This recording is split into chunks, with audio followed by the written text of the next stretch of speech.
जय जोहार, नमस्कार। दैनिक छत्तीसगढ़ चैनल देख रहे हैं आप और छत्तीसगढ़ प्रदेश की आज की सभी प्रमुख बड़ी खबरों को एक एक करके हम आपको विस्तार से बताएंगे। इससे पहले अगर आप छत्तीसगढ़ प्रदेश के हैं, छत्तीसगढ़ समाचार ठीक इसी प्रकार रोजाना देखना चाहते हैं तो नीचे लाल कलर का सब्सक्राइब बटन दिया है, जिसे दबाकर इस चैनल को आपको सब्सक्राइब करना है। सबसे पहली बड़ी खबर है, छत्तीसगढ़ के ऊपर जवाद नामक एक तूफान का खतरा मंडरा रहा है। 4 दिसंबर को आंध्र प्रदेश और ओडिशा के तट से टकराएगा यह चक्रवाती तूफान। छत्तीसगढ़ में भी इसकी वजह से आंधी बारिश के आसार दिख रहे हैं। छत्तीसगढ़ में मौसम की मार्च से जैसे तैसे बचे धान पर अब जवाद नाम का खतरा मंडरा रहा है। यह एक चक्रवाती तूफान है जो कि बंगाल की खाड़ी में उठा है। मौसम विज्ञान विभाग के मुताबिक यह तूफान 4 दिसंबर को ओडिशा के और साथ ही साथ आंध्र प्रदेश के तट से टकराएगा और इसी के प्रभाव से उन क्षेत्रों में भारी बारिश होगी। छत्तीसगढ़ में भी आगामी 4, 5 और 6 दिसंबर के बीच तेज हवाओं और बारिश के आसार दिख रहे हैं। रायपुर मौसम विज्ञान केंद्र के वैज्ञानिक HP चंद्रा के मुताबिक प्रारंभिक सूचना के अनुसार मध्य अंडमान सागर और उसके आसपास एक कम दबाव का क्षेत्र निर्मित हुआ है।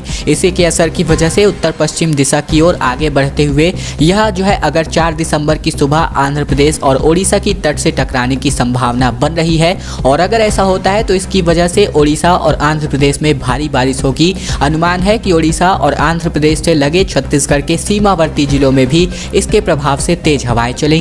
कहीं कहीं पर बारिश भी हो सकती है। तो वहीं मौसम वैज्ञानिकों का अनुमान है कि बारिश का अधिकतर क्षेत्र दक्षिण छत्तीसगढ़ ही रहने वाला है। और अगर ऐसा होता है तो किसानों को बड़े नुकसान का अंदेशा जताया गया है, क्योंकि छत्तीसगढ़ में धान की कटाई फिलहाल अंतिम चरण में है।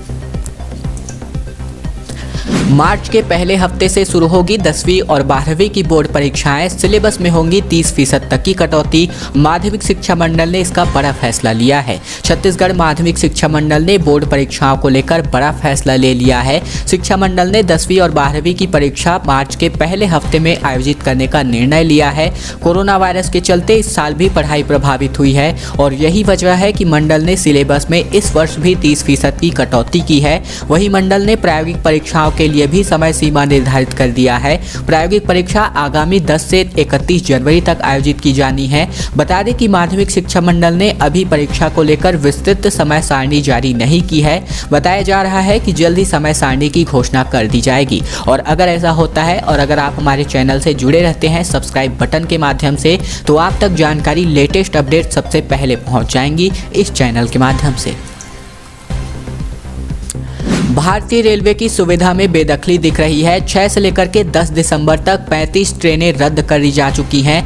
दरअसल अगर आप आने वाले दिनों में किसी ट्रेन की यात्रा की तैयारी में थे या फिर सोच रहे थे या फिर आपने टिकट बुकिंग किया है तो ये आपके लिए बड़ी खबर है। रेलवे ने 6 से लेकर 10 दिसंबर तक कई ट्रेनों की सेवाओं को रद्द कर दिया है। बिलासपुर मंडल में बेलपहाड़ और हिमगिरी सेक्शन को चौथी रेलवे लाइन से जोड़ने का काम 6 से 10 दिसंबर तक होगा और इस दौरान रायपुर और बिलासपुर रेलवे स्टेशन से होकर चलने वाली 35 ट्रेनों को रेलवे ने रद्द कर दिया है, जिनमें लंबी दूरी की एक्सप्रेस ट्रेनों का नाम भी शामिल है। जिन ट्रेनों को रद्द किया गया है वह महाराष्ट्र, गुजरात, मध्य प्रदेश, पश्चिम बंगाल, असम और बिहार सहित अन्य कई राज्यों के प्रमुख स्टेशनों के बीच से गुजरती है। रद्द होने वाली गाड़ियों की संख्या और गाड़ी नंबर, गाड़ी का नाम और किस दिन रद्द रहेंगी, ये सभी आप अपने स्क्रीन पर फिलहाल देख रहे हैं। छत्तीसगढ़ में अब तक 2,36,000 मीट्रिक टन धान की खरीदी हुई है। 2 दिनों के दरमियान 77,162 किसानों ने अब तक अपना धान बेच दिया है। राज्य में बीते 2 दिनों की बात करें तो 2,35,922 मीट्रिक टन धान की समर्थन मूल्य पर खरीदी की जा चुकी है। 2 दिनों के दरमियान ही 77,162 किसानों ने उपार्जन केंद्रों में समर्थन मूल्य पर अपना धान बेचा है। धान खरीदी में राजनांदगांव जिला प्रदेश में अग्रणी है। बीते 2 दिनों में राजनांदगांव में 28,308 मीट्रिक टन धान की खरीदी हो चुकी है। बेमेतरा जिला धान खरीदी के मामले में दूसरे दिन राज्य में दूसरे क्रम पर है। तो वही बेमेतरा जिला में 19,700 मीट्रिक टन धान की खरीदी हो चुकी है। साथ ही साथ उपार्जन केंद्रों में टोकन के आधार पर किसान धान बेचने के लिए पहुंच रहे हैं। तो वही शासन के निर्देशानुसार खरीदी केंद्रों में किसानों की सहूलियत और धान खरीदी की व्यवस्था का जायजा लेने के लिए वरिष्ठ प्रशासनिक अधिकारी लगातार केंद्रों का दौरा भी कर रहे हैं। मच्छरों से परेशान नेताओं ने घेरा रायपुर का निगम। मच्छरदानी ओढ़कर सड़कों पर उतरे बीजेवाईएम नेता। बैरिकेडिंग तोड़ करके निगम में की घुसने की कोशिश, पुलिस से जा भिड़े। दरअसल बता दें, गुरुवार को भारतीय जनता युवा मोर्चा के कार्यकर्ताओं ने रायपुर नगर निगम मुख्यालय का घेराव कर दिया। मच्छरों की बढ़ती संख्या की वजह से युवा मोर्चा के नेताओं ने यह विरोध प्रदर्शन किया। तात्यापाड़ा इलाके से होते हुए प्रदर्शनकारियों की रैली निगम मुख्यालय तक पहुंची और यहां पहले से ही पुलिस ने बैरिकेडिंग लगा रखी थी। भाजयुमो के नेता यहां पहुंचे तो पुलिस ने उन्हें रोकना चाहा, मगर बैरिकेडिंग को तोड़ते हुए नेता निगम मुख्यालय के गेट तक पहुंच गए। पुलिस के साथ प्रदर्शनकारियों की जमकर झूमाझटकी हुई। धक्का मुक्की के बीच भाजयुमो नेता महापौर एजाज ढेबर के खिलाफ नारे लगाते रहे। जब पुलिस ने भाजयुमो कार्यकर्ता को निगम के अंदर घुसने से नहीं दिया तो गेट के बाहर ही धरना देकर धरना प्रदर्शन शुरू किया गया। तकरीबन 1 घंटे की गहमा गहमी के बाद भारतीय जनता युवा मोर्चा के नेता निगम के अफसरों को ज्ञापन सौंपकर लौट आए। विदेश से बिलासपुर आए 18 लोगों की पहचान हो चुकी है। अब तक सभी को 7 दिनों का होम आइसोलेशन में रहने की हिदायत दी गई है। एयरपोर्ट पर यहां पर हेल्प डेस्क भी बनाया गया है। विदेशों में कोरोना वायरस का नया खतरनाक स्ट्रेन ओमिक्रॉन मिलने के बाद बिलासपुर में स्वास्थ्य विभाग अलर्ट पर है। विभाग ने 18 ऐसे नागरिकों की पहचान की है जो विदेशों से लौटे हैं और उन्हें 7 दिनों तक होम आइसोलेशन में रहने की हिदायत दी गई है। साथ ही उनका सैंपल लेकर जाँच के लिए भेजा गया है। बिलासपुर एयरपोर्ट पर हेल्प डेस्क का संचालन भी शुरू किया गया है। हेल्प डेस्क पर जो है RT-PCR टेस्ट किया जा रहा है। गाइडलाइन का पालन करने का निर्देश भी जारी हुआ है। सुबह शाम यहां पर इन लोगों की जानकारी भी ली जा रही है। CMHO डॉक्टर प्रमोद महाजन ने इस बाबत जानकारी साझा की है। छत्तीसगढ़ PSC के रिजल्ट पर हाईकोर्ट की रोक लगा दी गई है। ACF व रेंजर के 211 पदों पर होनी है भर्ती। प्रमुख सचिव व आयोग से इसके लिए जवाब तलब किया गया है। हाईकोर्ट ने PSC की ओर से राज्य वन सेवा भर्ती के सहायक वन संरक्षक व वन क्षेत्रपाल के 211 पदों की भर्ती परीक्षा के परिणाम पर रोक लगा दिया है। साथ ही वन विभाग व सामान्य प्रशासन विभाग के प्रमुख सचिव और राज्य लोक सेवा आयोग को नोटिस जारी करके जवाब तलब किया गया है। हाईकोर्ट के इस आदेश के बाद 12 दिसंबर को नियुक्ति के लिए परीक्षाएं होंगी, लेकिन इसका परिणाम जारी नहीं किया जा सकता। छत्तीसगढ़ PSC ने वर्ष 2020 में छत्तीसगढ़ वन सेवा संयुक्त भर्ती परीक्षा नियम 2014 के अंतर्गत सहायक वन संरक्षक यानी कि ACF और वन क्षेत्रपाल यानी कि रेंजर के 211 पदों के लिए विज्ञापन जारी किया था और इस भर्ती प्रक्रिया को चुनौती देते हुए राहुल यादव व अन्य ने हाईकोर्ट में याचिका दायर कर दी थी और इसके बाद ही यहां पर इस पर रोक लगा दी गई है। इसके अलावा साथ ही साथ इसमें यह भी बताया गया है कि याचिकाकर्ता राहुल यादव एवं अन्य ने भी आवेदन पत्र जमा किया था। याचिकाकर्ता राहुल व अन्य BSc वानिकी में स्नातक व MSc की डिग्री हासिल की है, लिहाजा वानिकी विषय के प्रतियोगियों को इन पदों पर प्राथमिकता दी जानी चाहिए। इसको लेकर के यहाँ पर बवाल उठ रहा है।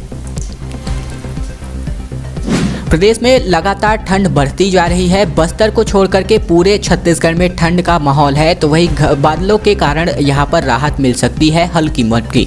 दरअसल बता दें, प्रदेश में मौसम शुष्क है और बस्तर को छोड़कर सभी जगह रात का तापमान सामान्य से 2 से लेकर 4 डिग्री कम हो गया है। इस वजह से सभी जगहों में रात की ठंड बढ़ गई है, लेकिन मौसम बदलने लगा है। अंडमान के आसपास कम दबाव का क्षेत्र बना है, जिसकी वजह से आने वाले 4, 5 और 6 आगामी 6 दिसंबर तक प्रदेश में जो यहाँ पर तूफान का असर है वो देखने को मिल सकता है। बादल भी छाए रहते हो सकते हैं और इसकी वजह से ही 3 दिसंबर से कुछ जगहों पर बदली और बारिश के हालात भी बनते दिख रहे हैं और 5 दिसंबर तक मौसम ऐसे ही रहने की संभावना फिलहाल बताई जा रही है। इसके बाद आसमान साफ होगा और रात का तापमान एक बार फिर से कम होगा, अर्थात ठंड बढ़ने लगेगी। छत्तीसगढ़ में दिसंबर के महीने में ही सबसे ज़्यादा ठंड पड़ती है, लेकिन लगातार बदलते हालात की वजह से दिसंबर का पहला हफ्ता कुछ राहत वाला हो सकता है। समुद्र से नमी आने की वजह से गुरुवार से मौसम जो है एक बार फिर बदलेगा और बारिश के हालात बनेंगे। हालांकि बुधवार को प्रदेश के उत्तरी हिस्से में कई जगहों पर अच्छी ठंड पड़ चुकी है। कोरिया में हुआ है चुनाव का बहिष्कार। सर्वदलीय मंच ने कहा सीएम का वीडियो पहले दिखाए फिर आगे सोचेंगे। कलेक्ट्रेट में इसको लेकर के हंगामा भी हुआ है। कोरिया जिले में नगरीय निकाय चुनाव के बहिष्कार की स्थिति अभी भी कायम है। खड़गवा ब्लॉक को कोरिया से हटाकर नए जिले मनेन्द्रगढ़ में शामिल किए जाने के फैसले का विरोध कोरिया में इस स्तर पर है कि सभी प्रमुख राजनीतिक दलों और कोरिया बचाव मंच ने नगरीय निकाय चुनाव के बहिष्कार का ही ऐलान कर दिया है। कोरिया से मिल रही जानकारी के अनुसार नामांकन भरने की आखिरी तारीख 3 दिसंबर थी, लेकिन यहां पर 2 दिसंबर तक एक भी नामांकन फॉर्म नहीं लिए गए। कांग्रेस, भाजपा और गोंडवाना गणतंत्र पार्टी समेत इलाके की प्रमुख पार्टियों ने कोरिया बचाओ मंच की मांग का समर्थन करते हुए ऐलान कर दिया है कि जब तक खड़गवां विकासखंड को वापस कोरिया जिले में शामिल नहीं किया जाएगा, तब तक वे चुनाव बहिष्कार के अपने फैसले से पीछे नहीं हटेंगे। चरोदा नगर निगम के लिए कांग्रेस से प्रत्याशी की लिस्ट घोषित हो गई है। सभी 40 वार्ड के लिए नाम तय हो गए हैं। नामांकन समाप्ति के लिए अंतिम दिन है। दरअसल कांग्रेस ने नामांकन समाप्ति से एक दिन पहले भिलाई चरोदा नगर निगम के लिए उम्मीदवारों की घोषणा कर दी है। पार्टी की ओर से प्रदेश कांग्रेस महामंत्री रवि घोष ने उम्मीदवारों की सूची जारी की है। इसमें सभी 40 वार्डों के लिए कांग्रेस प्रत्याशियों के नाम है। पिछले 3 दिनों से चल रही राजनीतिक कवायद के बीच कांग्रेस की चुनाव समिति ने रात में ही अधिकतर नामों पर मुहर लगा दिया था। तो वहीं रात से ही बुधवार के रात तक बिरगांव, रिसाली और भिलाई नगर निगम के उम्मीदवारों के नाम भी घोषित कर दिए गए थे। भाजपा ने भिलाई चरोदा में अपना पत्ता देर रात खोला, तो वहीं उसके बाद से कांग्रेस ने भी गुरुवार शाम को प्रत्याशियों की घोषणा कर दी। बताया जा रहा है कि इनमें से कुछ लोगों ने नामांकन भी कर लिया है और शुक्रवार को नामांकन का आखिरी दिन है। ऐसे में इन दिन सभी पार्षद प्रत्याशियों का नामांकन पूरा कराया जाना है। बेरोजगारी का फायदा उठाकर धमतरी में युवाओं के बीच नक्सली अपनी पैठ बना रहे हैं। पुलिस को यहां पर लगातार बढ़ती हुई चुनौतियों का सामना करना पड़ रहा है।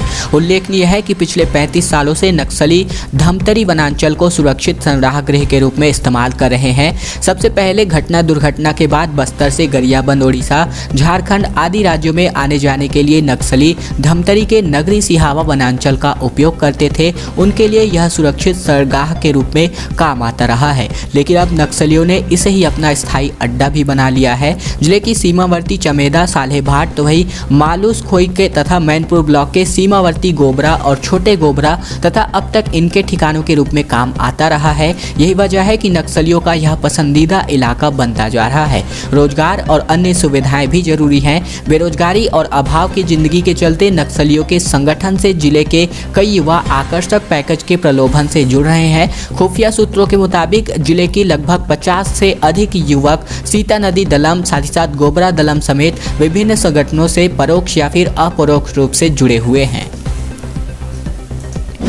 और अब आज की अंतिम बड़ी खबर, दंडकारण्य के 500 नक्सलियों ने अपनी वैक्सीन लगवाई है। आंध्र प्रदेश और तेलंगाना से इसकी सप्लाई होती है। पुलिस का दबाव, इसीलिए छत्तीसगढ़ की दवाइयों पर संदेह रह रहा है। दरअसल छत्तीसगढ़ के दंतेवाड़ा जिले में गुरुवार को पुलिस के सामने नक्सली दंपत्ति ने सरेंडर किया है। 5 लाख रुपए के पुरुष माओवादी ने हमारी टीम को कई चौंकाने वाले खुलासे किए। नक्सली पोज्जा ने बताया कि दंडकारण्य से 450 से लेकर के 500 नक्सली कोरोना की वैक्सीन लगवा चुके हैं, जबकि नक्सली हिरमा, सुजाता, विकास, रघु समेत कई नक्सलियों को कोरोना वैक्सीन की दोनों डोज लग चुकी है। तेलंगाना के बड़े लीडरों ने ही वैक्सीन की सप्लाई छत्तीसगढ़ में की है। अब छत्तीसगढ़ की दवाइयों पर नक्सली शक करने लग गए हैं, इसलिए आंध्र और छत्तीसगढ़ से दवाई मंगवाते हैं। इसके अलावा मां की जगह तेलंगाना से दवाई मंगवाते हैं। पोज्जा ने कहा कि नक्सली कमांडर हिरमा बिल्कुल स्वस्थ है और उसे कोरोना समेत गंभीर बीमारियों के शिकार होने की केवल अफवाह उड़ाई गई थी, लेकिन 25 लाख रुपए की इनामी नक्सली सुजाता ब्लड प्रेशर, शुगर समेत कई बड़ी बीमारियों से जूझ रही है। ये सभी बातें यानी कि ये सभी जो यहाँ पर पोल है वो खोले गए हैं सरेंडर किए गए इनामी नक्सली के द्वारा। तो ये यहाँ पर इस प्रकार की बात निकलकर सामने आई है, यानी कि नक्सलियों के अंदर की बात इसके सरेंडर होने के बाद पता चल रही है। दोस्तों, आज की खबरों का सिलसिला बस यहीं तक का था। वीडियो अगर आपको पसंद आया तो इस वीडियो के नीचे लाइक बटन है, जिसे दबाकर इस वीडियो को आपको बहुत ही छोटा सा लाइक कर देना है। नीचे लाल कलर का सब्सक्राइब बटन भी दिया है, जिसे दबाकर इस चैनल को आपको सब्सक्राइब कर लेना है। साथ ही साथ घंटी को दबाकर ऑल नोटिफिकेशन को भी आपको सेलेक्ट करके रख लेना है, ताकि प्रतिदिन की महत्वपूर्ण खबरें, छत्तीसगढ़ समाचार ठीक इसी प्रकार हम आप तक रोजाना पहुंचा सके। तो चैनल को सब्सक्राइब करने का ये छोटा सा काम आप लोगों को जरूर कर लेना है।